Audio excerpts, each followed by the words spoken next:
refreshment. Carrie, get out of my face. And you ever just feel like chicken noodle soup, the regular kind that comes from the Campbell bowl and the chicken rice bowls? I think they don't work. But you know, the Germans make this soup, so it has to be good. Come join us in our new broadcast, Soup in the Kitchen. Shut up! Hope you like it cold. It's even good on cookies. Let's go to our factory and see how they make it. Julia, how do you make this? Oh, it's like Campbell's. What are you checking? How do you make this German? Oh God, there's a cold noodle in there. Ew.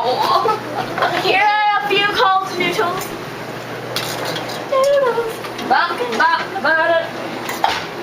And guess what is the side dish we have? Baby food.